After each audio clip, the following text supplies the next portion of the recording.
واحنا النهارده بقى يعني يومنا طويل شويه. هنعمل ممبار. تمام.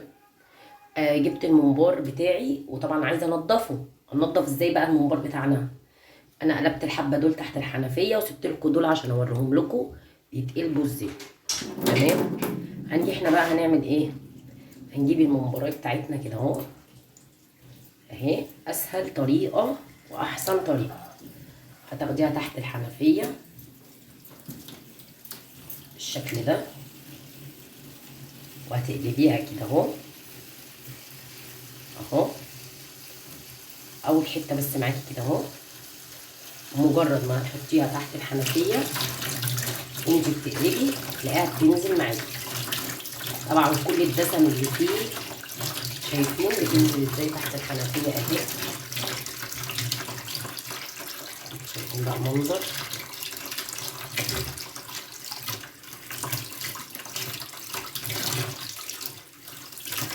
الميه بتخليها تجري معاكي.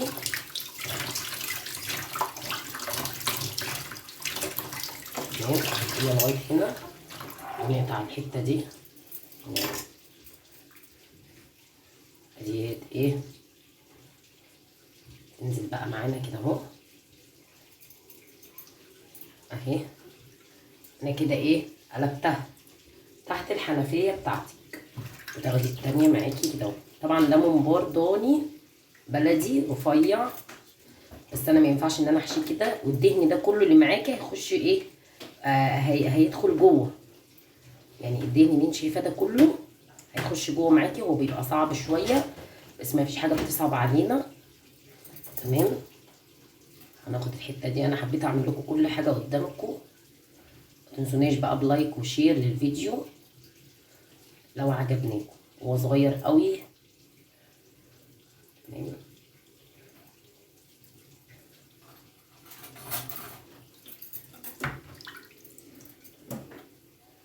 هناخد الحته دي. انا قلبت حته اهي بايدي واجي تحت الحنفيه اهي. بصوا شايفين نزلت معايا. ناخد اللي بعديها اهو. شايفين بقى المنظر. بس حابه اوريكم هي بتجري ازاي معايا. شايفين اتقلبت في ثواني. هنيجي بقى احنا هنعمل ايه معانا كده اهو. هنروح بقى للممبار اللي احنا قلبناه ده. دي اسلم طريقه للتنظيف. تمام. انا بحبها جدا وهي بصراحه حلوه قوي يعني. طبعا بقى احنا هنجيب السكينه بتاعتنا ولازم الخطوه دي يا جماعه. وهقول لكم بقى تحطوا له ايه. شايفين بقى تقولي بقى لا تقولي قعر كوبايه ولا تقولي حاجه هتطلع الحاجات دي. لا لا لا, لا. لازم تعملي كده اهو بالسكينه كده وتشيلي بقى كل الحاجات اللي فيها دي. شايفين عامل ازاي؟ لازم التنظيف ده اهو. مفيش حاجه بتطلع معاكي قد السكينه كده اهو. بتجرده جرد. شايفين عامل ازاي؟ والله الطريقه دي جربت كل حاجه ان انا اقلبه وان انا لا. هي الطريقه ديت بيتقلب تحت الحنفيه معاكي على طول بينضف على طول. وبعمل له بقى محلول ملح بخل كده بحاجات كده بيطلع معايا بصراحه محدش بيعمله في النظافه دي. وانا قلبت الدهن بتاعه على جوه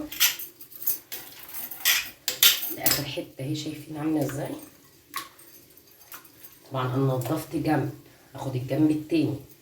الجنب ده ما تنضفش. انا عملت جنب ناخد بقى الجنب التاني اهو. وتديله شطفه تحت الحنفيه. وهقولك بقى على الحاجات اللي تحطها له. تحطي له ملح وخل وليمون وتسيبيه. والله بصي بيتملط كده معاكي ما بتلاقيش فيه اي حاجه. شايفين المنظر ده؟ ده الجنب التاني اهو عشان الجنب التاني ما اتعملش. وانا هوريكم بعد ما هغسله شكله هيبقى عامل ازاي. انا حبيت اخدكم معايا خطوه بخطوه عشان ما نروحش بعيد عن بعض. وشايفين هو مش كله مقاس واحد. هو ده عيب الممبار الضاني. بس عايزه اقول لكم يا جماعه، في الاكل بيبقى ليه طعم خالص، يعني حاجه تانية خالص كده. شايفين بقى المنظر ده معاكي اهو اهو. دي بقى التنظيفه التمام بتاعتها. نشطفه بقى بالميه اهو. هاتيلي بقى اي حد هينضفهولك كده مش هتلاقي ولا هتنضفيه بالسرعه دي. ودي مشكله كل بيت. شايفين بقى المنظر بتاعه عامل ازاي. تجيبي بقى طبعا طبق وتحطيه فيه كده اهو، وتنزلي بقى عليه بالمحلول اللي انا هقول لكم عليه. تحطي عليه ملح،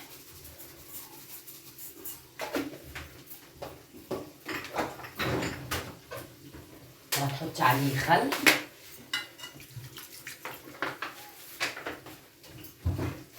هتعصري عليه ليمونتين كبار بالشكل ده. انا عندي طبعا ليمون مستوي، قلت استغله في الممبار، بيشيل الزفاره بالقشر بتاعته بكل حاجه. ان المرحله دي مهمه جدا للممبار. ما تحطيش عليه الميه دلوقتي، تسيبيه بقى ياكل في الحاجات دي. اهم حاجه الغسله دي. بصي بقى كده بيتملت معاكي والله ما فيه الهوا. شايفين انا لسه ما غسلتش بالميه بقى، ما عملتش حاجه كده. وهاخد بقى بقيه الممبار اللي معايا واعمله بنفس الطريقه. بقى انزل ده كده في الحوض تمام، واخد الحبه التانيين. هوريكم واحده تاني معانا من رفيعه خالص اهي. لازم الخطوه دي يا جماعه. شايفين بقى، ولا اي حاجه، ولا بجد اي حاجه. عايزه اقول لكم مفيش حاجه تنضف معاكي الممبار قد ده. وعلى فكره الدهن دوت عشان انا قلبته على جوه ما بيتحشي بيه، بيخلي طعمه حلو قوي. تمام.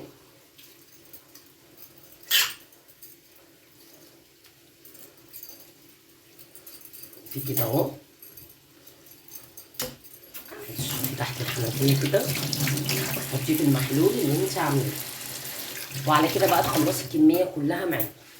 سهل وبسيط جدا، مش محتاج اي حاجه.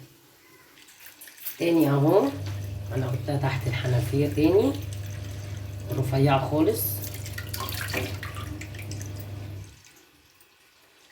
هي رخمه شويه في قلبها، بس الحنفيه هتسهلها عليكي قوي.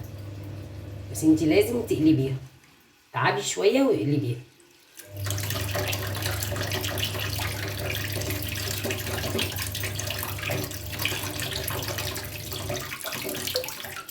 اول بص ما بنمسك الطرف، بصي بتعمل ازاي. كده خلاص شكله بعد ما نضفناه ولا كلمه. ايه رايكم بقى؟ شايفين بقى المنظر؟ اني بقى مكان هتنضفيه كده فيه. شايفه؟ بصوا، لايك بقى واشتراك في الفيديو لو عجبناكم. وده كان شكله. دعمونا بقى.